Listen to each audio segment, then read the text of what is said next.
राम भाई।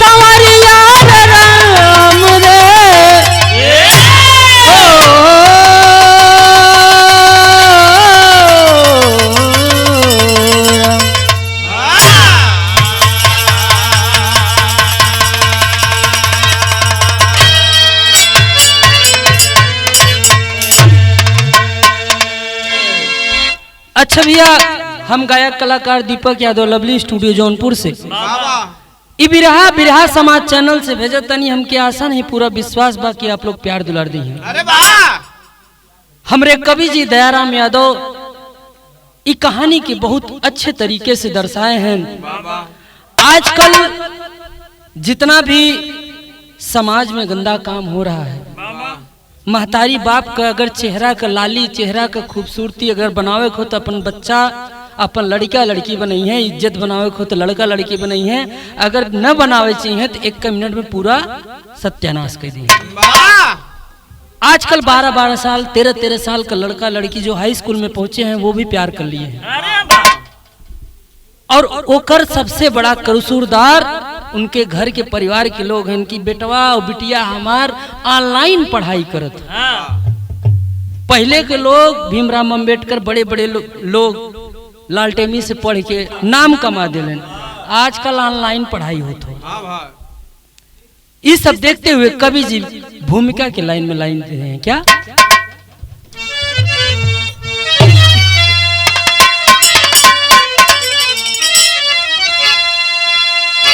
प्रेम से जिंदगी जीने का हक है यारो, बिगाड़ो ना खेला तुम करके मनमानी। फूट जाएगी किस्मत, मिलेगी ना मंजिल, बुझदिल बने से हो जाई नादानी। बाहुबल से ना चली प्रेम के पंथ में, अरे राह आसान करना मुश्किल नहीं है। भाग्य भगवान के जो भरोसे रहा, उसकी नैया खेवैया सेवा की भूल नहीं है।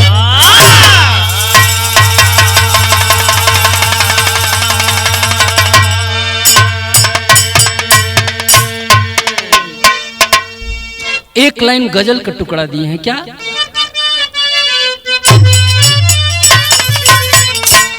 आए मुसाफिर भटकता है क्यों दर बदर,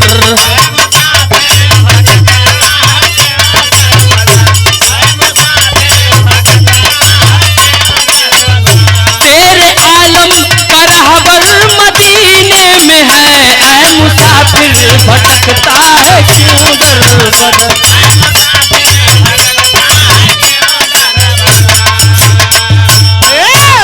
लेकिन कवि जी इस समाज को देखते हुए क्या गजब का लाइन दिए हैं क्या?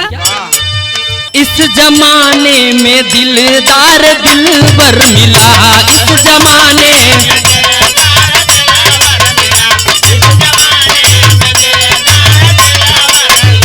प्यार पूजा है सम्मान मिलता रहा। इस जमाने में दिलदार,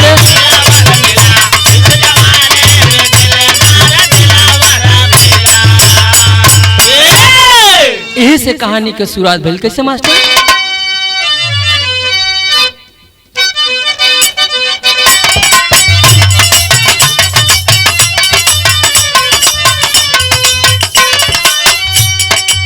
संसार चलता है भगवान के बनाने से, सफल जीवन नहीं होता आजमाने से।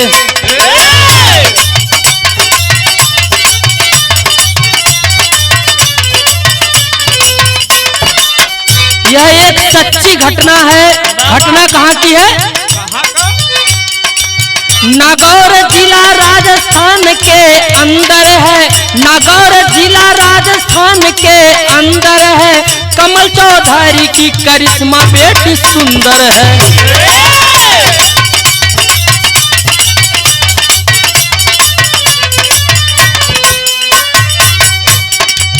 बाल विवाह हुआ समझना सगाई को, बाल विवाह हुआ समझना सगाई को, सयान हो गई है करती है पढ़ाई को।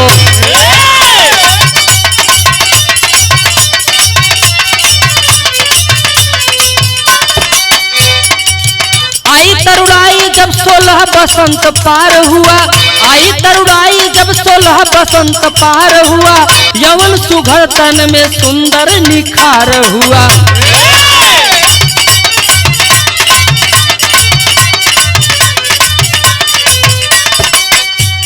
जवान बहू,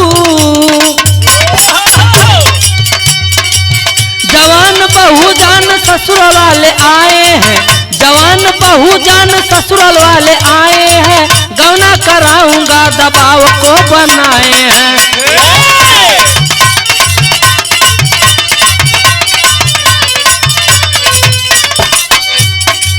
कमल कहे कि बेटी कर रही पढ़ाई है, कमल कहे कि बेटी कर रही पढ़ाई है, अभी न गौना दूंगा बात गड़बड़ाई है।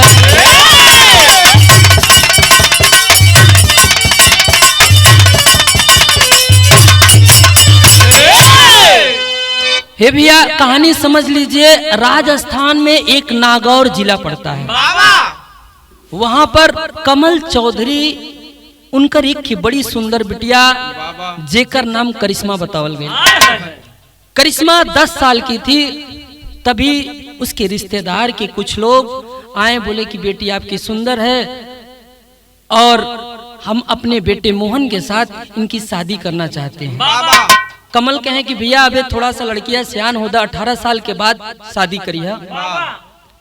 लेकिन मोहन के पापा कहलन कि नहीं, ऐसा न हो कि बच्चन का विवाह पहले से कह दा, जब लड़की सियान हो जाई तब हम गौना करा के लेके जाए। अच्छा भैया, बाल विवाह तो कानून के लिए अपराध है, लेकिन उस टाइम पे ये इसी साल का ये कहानी है, बाल विवाह कर देते हैं, मंदिर में जाके बाल विवाह कर देते हैं कि आज से ये आपका पति हुआ, ये आपकी पत्नी हुई। करिश्मा 16 साल की हो गई तो मोहन के पिताजी कहें कि अब मेरी बहू तो सयान हो गई होगी, जाके अब गौने की बात किया जाए, क्योंकि अब लड़की सयान, लड़का भी सयान हो गया है। लड़की जब सयान हो गई तो जब उसके अपने ससुर को देखती है, जब उसके ससुर घर पे आते हैं, खाते पीते हैं, अपना बैठते हैं, कमल से कहते हैं कि बिटिया का विदाई अब करा दे। लड़की घर में से करिश्मा निकलल, कहे कि कैसन विदाई, अबे तो हम पढ़ाई चाहते, अबे नर्सिंग का कोर्स करम, फला फला का कोर्स करम। देखा अगर लड़किन के कलेक्टर बनावे खो तो अपने मुँह पर करिखा पोतला, जब तक वो कलेक्टर बनी है तब तक वो निकल जाइए। और जहाँ शादी करबा वो पता नहीं कि पढ़ाई की आगे न पढ़ाई के घर पे ले जाके चूल्हा चौका कराई। आजकल लड़किन के हाई स्कूल में पहुंचे या इंटर पास करें तभी उनको शादी कर दो। घर वाला लेके जाए के चाहे पढ़ावे और चाहे कलेक्टर बनावे चाहे डीएम बनावे। लेकिन कुछ लोग सोचते हैं कि नहीं लड़कियां पढ़ ले, लेकिन लड़कियां पढ़ती ना। ससुर जब घरे आए तो वही मना कर कि हम गवना न कराई। जब गवना कराई मना हो गई तो भैल का एक लाइन तर्ज लगल मास्टर,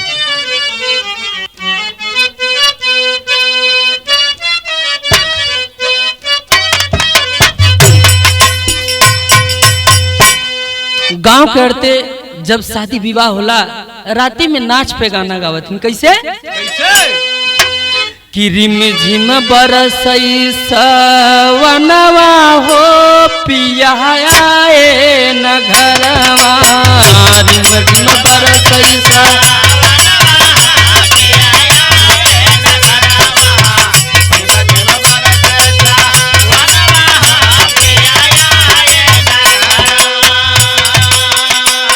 करिश्मा घर से बाहर आ जाती है और उसके ससुर उसके पिता बैठ के बात करते रहे।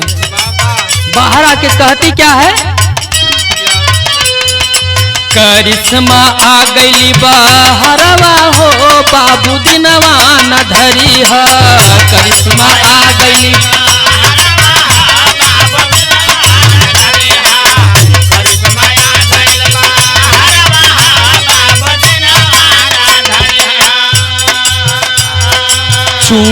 चुमिला तोहरो चरणवा हो बाबू दिनवा न धरिहा चुमिला तोहरो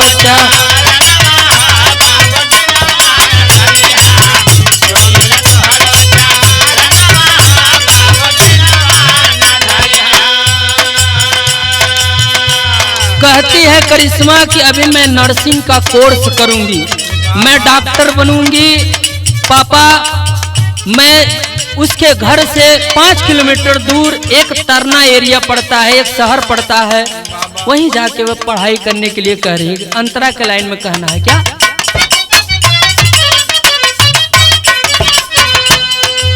नर्सिंग के कोर्स करब तरना में जाई के,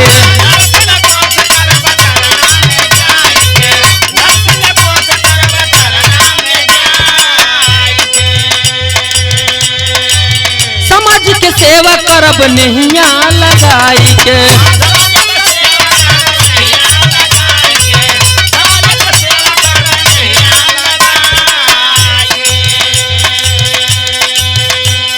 ससुर लौट गईले अपने घरवा हो बाबू दिनवा न धरिहा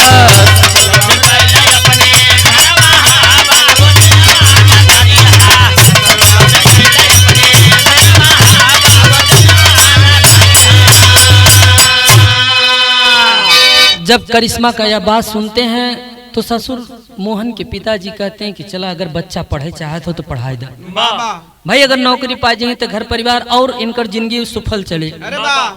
लेकिन उकरे मन में तो पाप रहल, कैलेश का एक लाइन तर्ज लगल मास्टर,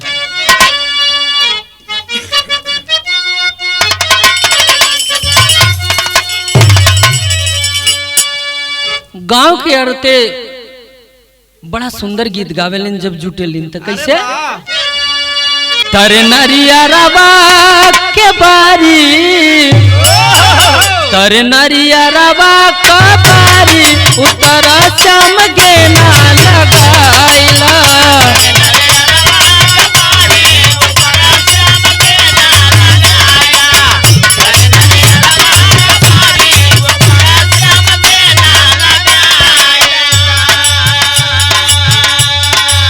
कमल किशोर करिश्मा का एडमिशन तराना में जो स्कूल था नर्सिंग में करा देते हैं। जब करा देते हैं वहीं वह रह के पढ़ाई करने लगती है। तो हुआ क्या, पढ़ाई लगली मनवा लगाई, पढ़ाई लगली मनवा लगाई आई सकूने में अपने,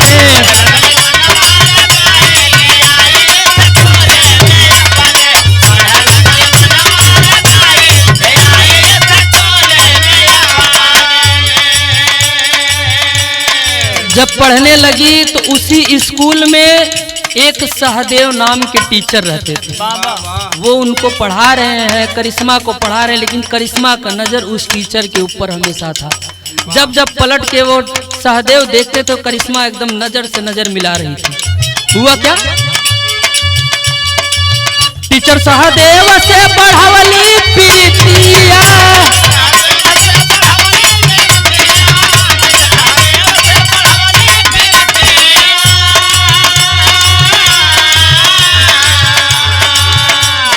जवानी में अखिया सिखावे रोज नीतिया,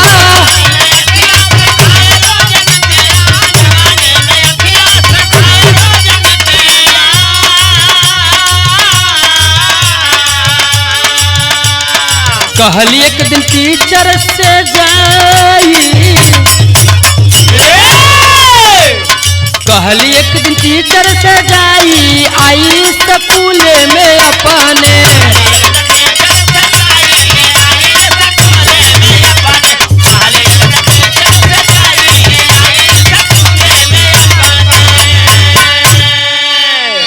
सहदेव देखलन, कहलन करिश्मा तुम ध्यान नहीं दे रही हो पढ़ाई पे। गाल पे हाथ रख के सिर्फ उस सहदेव के देखे। सहदेव कहे इसका नीयत अच्छी नहीं लग रही है, इसका नीयत खराब है। जब क्लास खत्म होता है बाहर आते हैं, करिश्मा को बुलाते हैं। करिश्मा बोली कि सर मैं आपसे एक बात कहना चाहती हूँ। कहें कि देखो अभी तुम्हारी पढ़ाई की उम्र है, अभी तुम पढ़ो लिखो। बाबा यही उम्र हो था जवानी का। जे कहते हैं कि हम अपनी बेटी को कलेक्टर बनाएंगे, यहाँ बड़का कलेक्टर बनते हैं। एक लाइन तर्ज लगल मास्टर।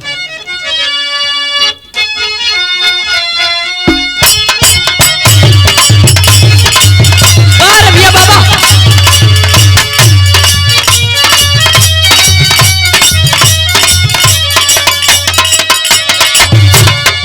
कोनो मेहरारू गईल धान रोपे और वही होकर झुलनी हेरा गई। दुल्हनिया अपने दुल्हा से कहत का हे रजऊ को जहराई,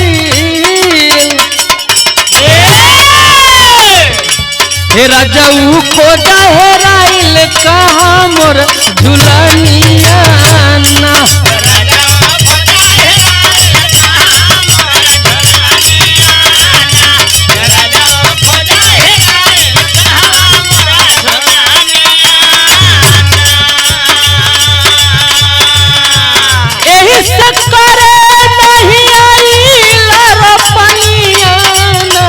रजऊ को जहराइल कहा मोर झुलनिया ना।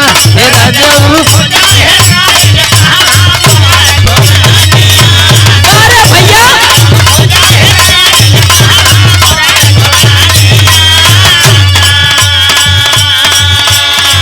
जो अध्यापक का कमरा होता है उसी कमरे में करिश्मा को बुलाते हैं, तो करिश्मा करती क्या है? गुरुजी हमके बनाला,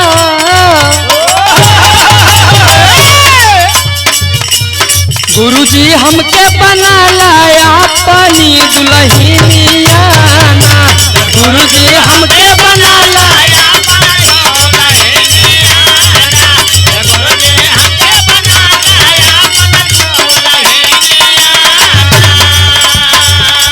तोहरे नामे करबै चढ़ाई जवानिया ना। तोहरे नामे करबै चढ़ाई जवानिया ना। गुरुजी हमके बनाला अपन दुल्हनिया ना।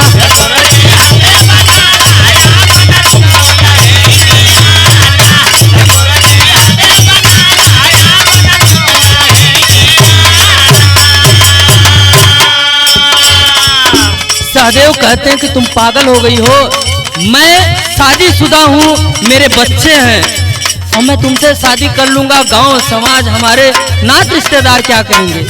लेकिन जवानी एकदम अंधा होती, लड़किन के आगे अच्छे अच्छे मर्द पागल हो गए। कहते हैं सहदेव का अंतरा के लाइन में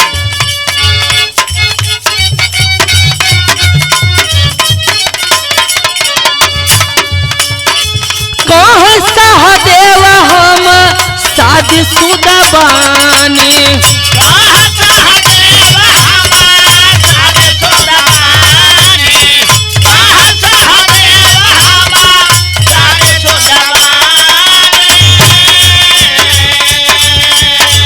करब ना बियाह जाबू बतिया के मानी।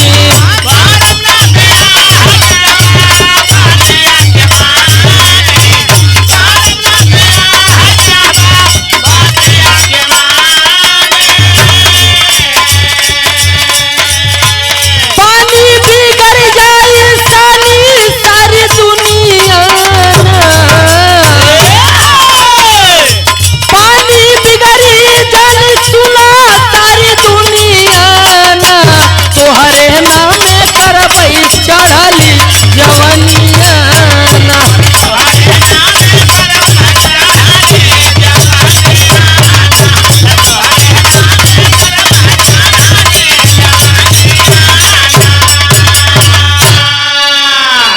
सहदेव कहते हैं कि देखा हमार शादी हो गई बा, हमरे दूध बच्चा बा और तुमसे शादी करब त नात रिश्तेदार गांव देश वाले का कहें? हम 35 साल का, तू 18 साल के।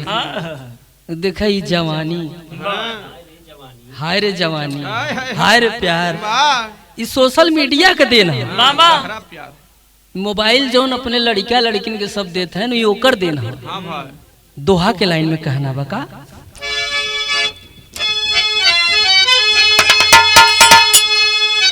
अरे मास्टर के कहने पर भी न मानी एको बात, छोड़ दे दुल्हन अपन साहब करन साथे घात।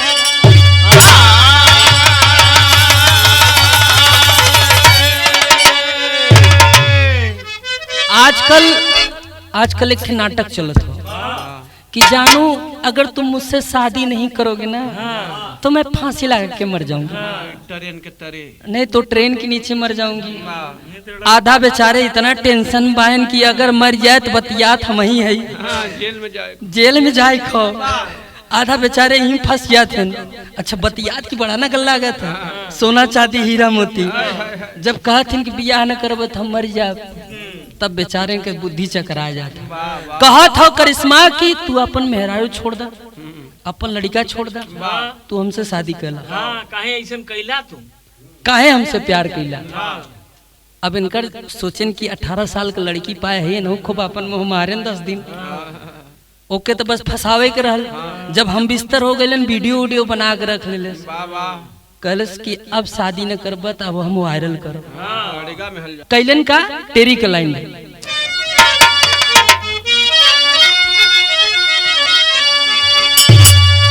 अरमानों की सजाई वाटिका, अरे राम अरमानों की सजाई, अरमानों की सजाई वाटिका, पागल प्रेम दीवानी अपनी राह भुलाई।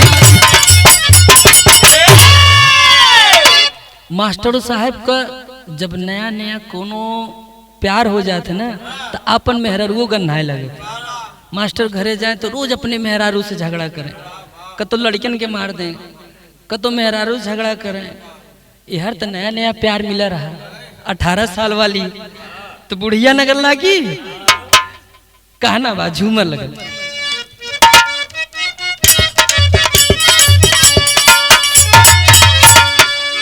मास्टर साहब को रिझाई अपने जाल में फंसाए, जम जवानी के पाई सोचे मानवा में, दिहले मेहर के तलाक भरे चाहे खाली फाक, कटी गईले सुननाक सोचे मानवा में, भैले काले से फरार लेके अपन दिलदा, गले बीचे बाह डार सोचे मनावा में, चर्चा भाईल बारी यार ससुर आइले फिर दुआर, चर्चा भाईल बारी यार ससुर आइले फिर दुआर, करिश्मा हो गई छिनार सोचे मनावा में।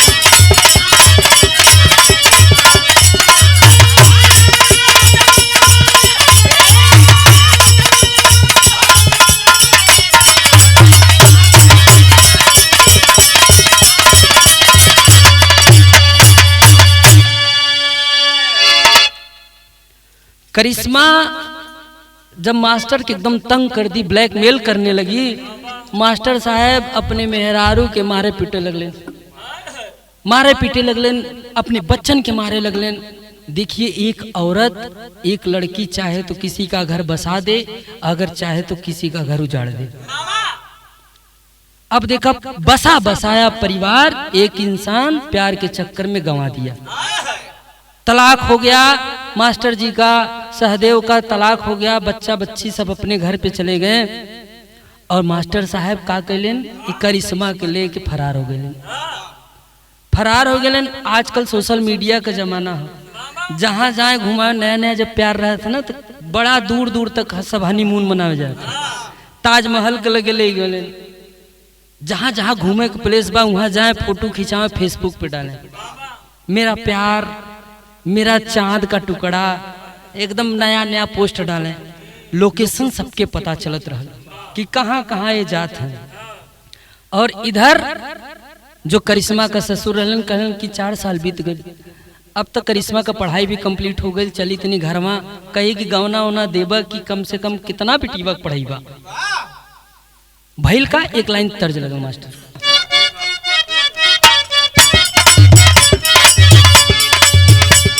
रहले समधी समधी के निहार अपने घरवा।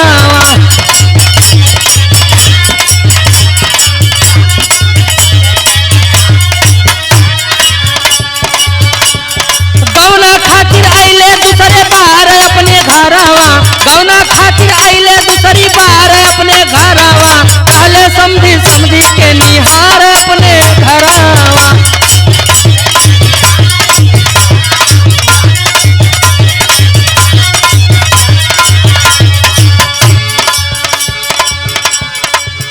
करिश्मा के जो ससुर थे आयन जब इधर करिश्मा के पापा के पास कमल चौधरी के पास कहलन कि भैया अब तो लड़किया के विदाई कर द।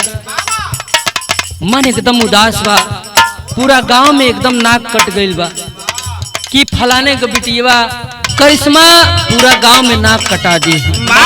लड़का लड़की चाहे तो महतारिन का और बाप का इज्जत बचा ले और चाहे तो डुबा दे। कई पुष्प में दाग लग जाता अगर आपन लड़का लड़की किन्हीं के साथ भाग गए।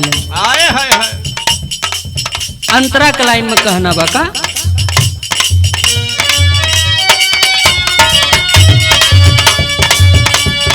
कमल से कहले कबले बेटी के पढ़ाई बा।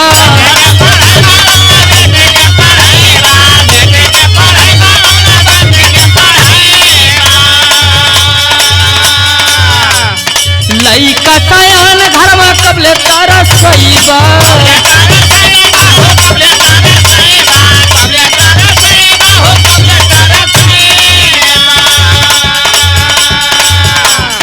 विदा कर कई के विचार अपने घरवा।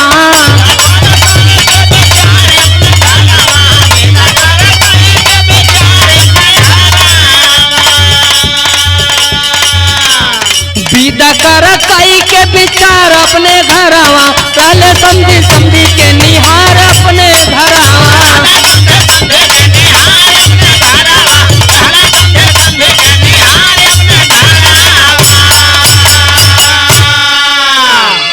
जेकर लड़का लड़की अगर केहू के साथे भाग जाए, गांव में अगर नाक कट जाए, इज्जत चली जाए, महतारी बाप के दिल के ऊपर बहुत बुरा असर पड़ा। कहीं मुंह दिखावे लायक ना रहते।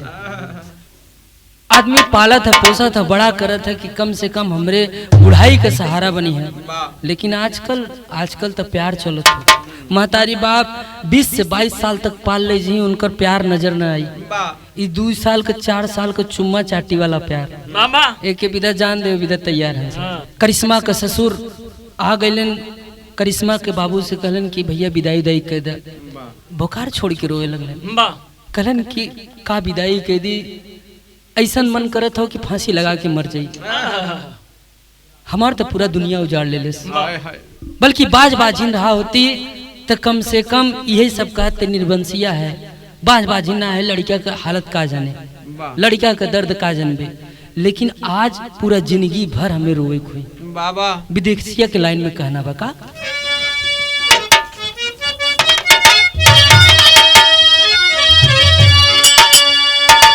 समधी के पहुआ पे कमल चौधरी गिर गईले।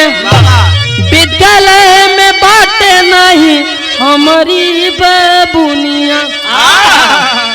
सहदेव टीचर साथे उता भागी के सगाई कैली।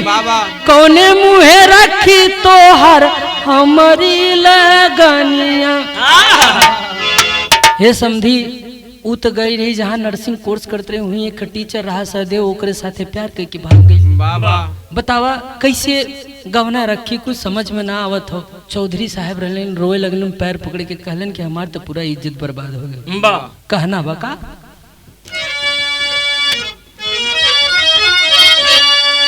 जेके करब विदा जब उहे नाही मिलत हुए।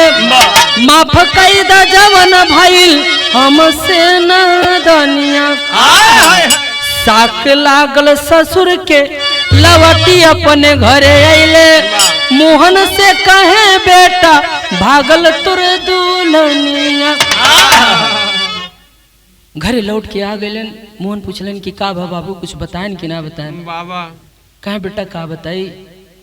करिश्मा तो एक टीचर के साथे भाग गई। हाय हाय मोहन सुनलेस के कहेस कि आज तक हमार नात रिश्तेदार गांव देश यह जानत हो कि हमसे शादी हो गई बा, हमार शादी हो गई बा, हमार दुल्हन हो, गौना आवे वाला बा। अब हम का मुंह दिखाई ये हुए कि एक मेहरुआ भाग गई। क्रोध में एकदम लाल भइल बा। जब क्रोध में लाल भइल भइल का पापट लगल मास्टर।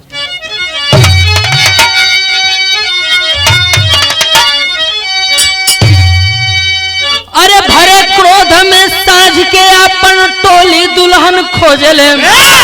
अरे मिली जहां हम मारब तुरते गोली दुल्हन खोजले।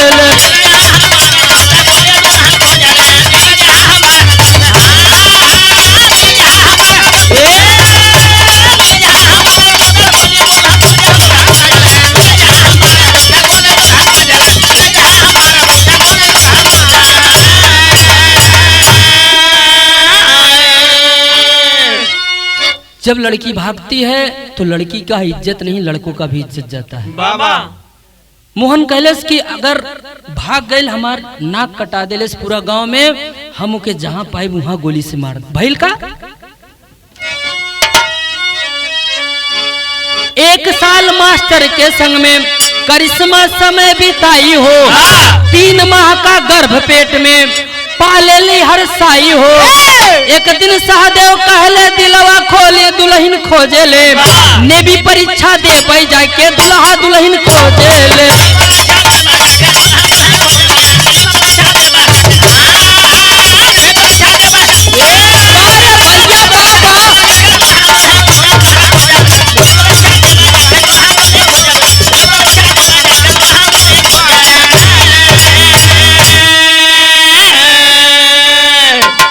मोहन खोजने लगा लेकिन वो करिश्मा को पाया नहीं। 1 साल के बाद करिश्मा के पेट में 3 माह का बच्चा गर्भ रुक गया। बाबा और इधर जो सहदेव थे नेवी का फॉर्म भरे थे, उनका परीक्षा का डेट आ गया। कहे करिश्मा से कि एक काम करे, हमारे नेवी का डेट आ गया, परीक्षा आ गई बा, हम जाते परीक्षा देवे, हमरे साथे 2-3 संगी संगाती रही हैं और तू अपन ख्याल रखिए। बाबा जब सहदेव निकल के इधर बस स्टेशन पे गए, बस स्टॉप पे गए, 2-3 ठे और संगी संगाती रहे न। जब वहां पहुंचलन तो भइल का आल्हा के लाइन में कहना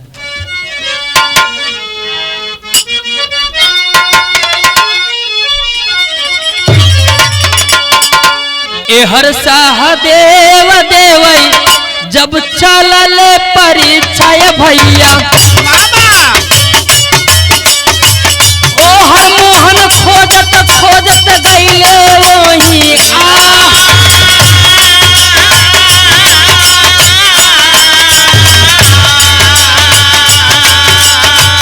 कुछ लोग कहले ई है सहदेव टीचर भैया। गाड़िया में भर के तुरते लिहले उठा।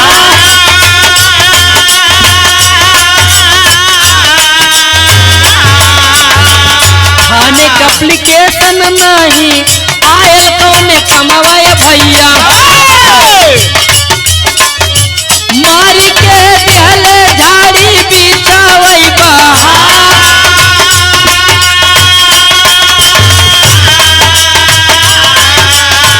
करिश्मा के जाई के उठाई सब लिहले भैया। सम्मन से लेके गईले घरे अपने।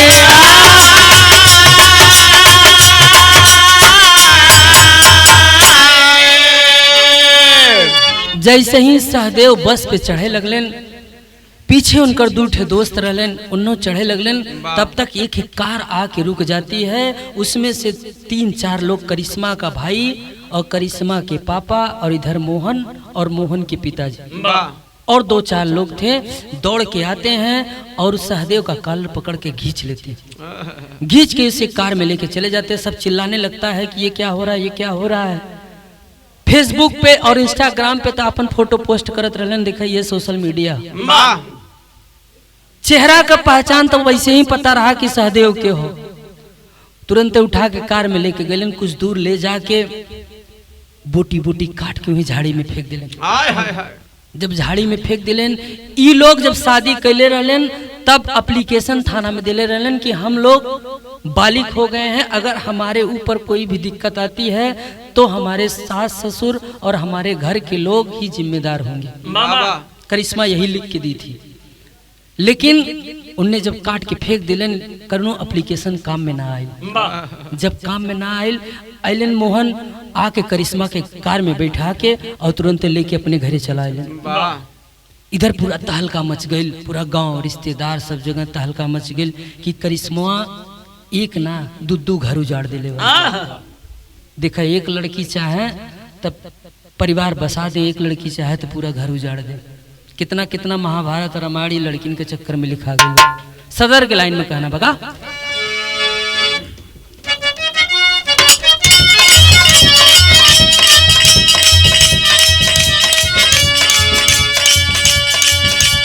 अंतिम संस्कार भइल रोवेली दुल्हनिया,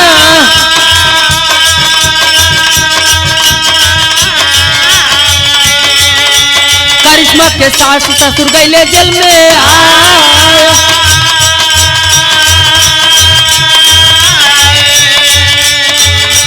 सजना खिलाफ FIR करवाली,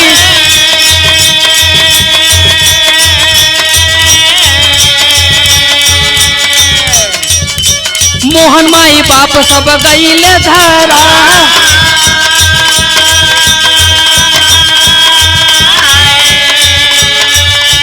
सहदेव के बाप कहे घरे चला बिटिया,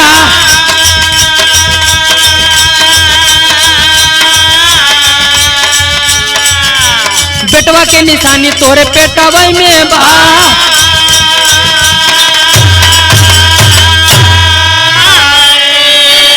अरे पुलिस मदद कैले सहारा पाई गईली, देहल समय अपन चक्करी चलाए। बोला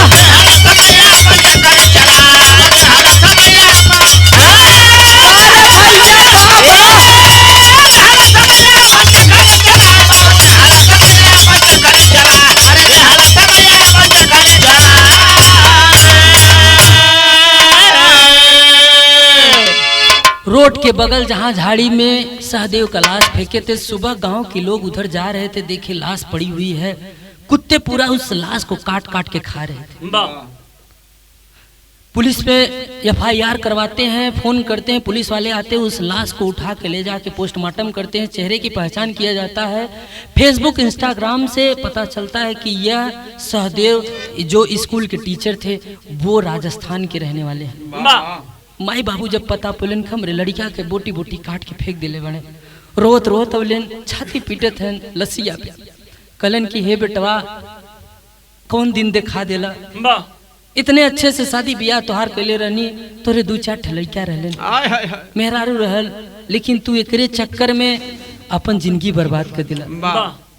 हम हो के बुढ़ाई में के सहारा देई। अंतिम संस्कार कई के रोए लगलन। और यहर जब करिश्मा के थाने में देखलेन, करिश्मा जाके FIR लिखवाती है अपने पति के खिलाफ जो मोहन था। जब करिश्मा के पूरा परिवार, माँ बाप और मोहन के पूरा परिवार बंद हो गए, जेल में हथकड़ी लग गई, तो करिश्मा से सहदेव के माई बाप कहलन, का कहलन, खड़ी के लाइन में कहना बा,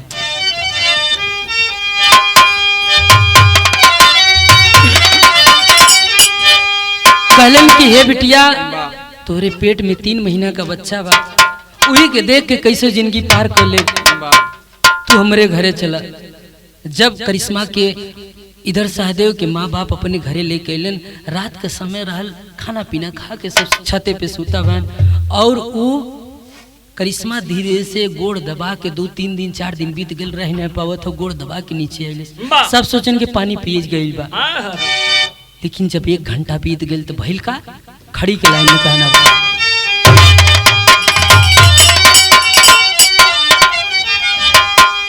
अरे मास्टर आदम बैठ के आंसू गारई पगली,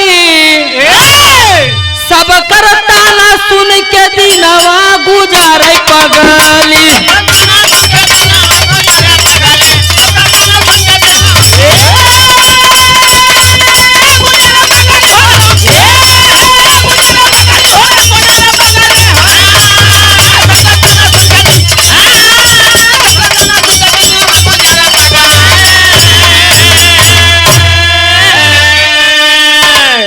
बगल के कहें कि देखा ये अपन पति खा ले गए। बाबा एक जगह शादी भरा वही शादी कई के रही होती, दूसर प्यार कई के भाग के आइन बेचारे के ओके कटवा देन बोटी बोटी। एक लड़की अगर समझदार हो तो पूरा घर बसा देती है। ताना बर्दाश्त ना कर पहले तो भइल का बचपन के शादी दिहल खेलावा बिगारी, अरे पाई के जवानी देख गहिल मती मारी, अरे कहीं साथ दू घर उजारी पगली, सब करता ना सुन के दिनवा गुजारे पगली। सब कहलन कि एक साथे दू घर उजाड़ दिले। बाबा जब वो ताना बर्दाश्त ना कर पहले तो कैलेस का अरे सबसे बाया पील पंचो माना हमारी बतिया, अरे जन्म दे के बेटी के जन करा दूरा गतिया।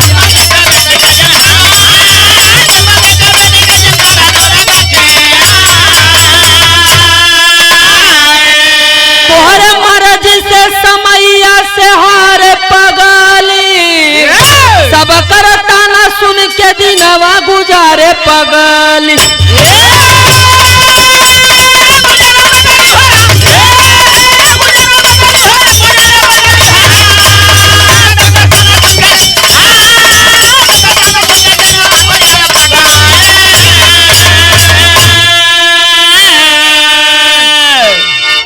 दो चार दिन जब बीत गई बर्दाश्त ना कर पहले राती के बहाना वॉशरूम के बहाना नीचे आइले और आके गले में जो दुपट्टा था वो दुपट्टा लगाई और उसी घर के अंदर फांसी लगा लेती। 3 महीना का पेट में बच्चा और सोचा एक महतारी फांसी लगाओ तो सोचा ऐसा निर्दयी है दुनिया में लोग हो गए। कहना है का अरे भयल बर्दाश्त नहीं टूट गई लसिया, पियावा के याद में लगा के मरली फसिया, अपने करनी से अपने ही हारे पगली, सब करता ना सुन के दिनवा गुजारे पगली।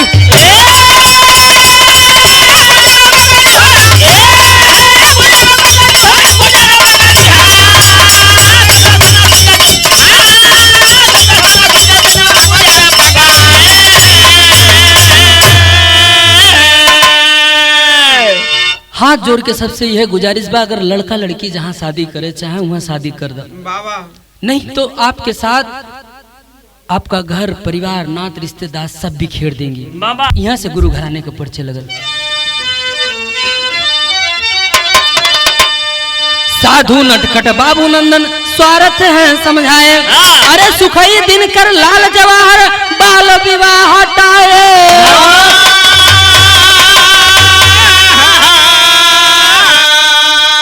अरमानों की सजाई वाटिका, दीपक दयाराम सम्मान बचाना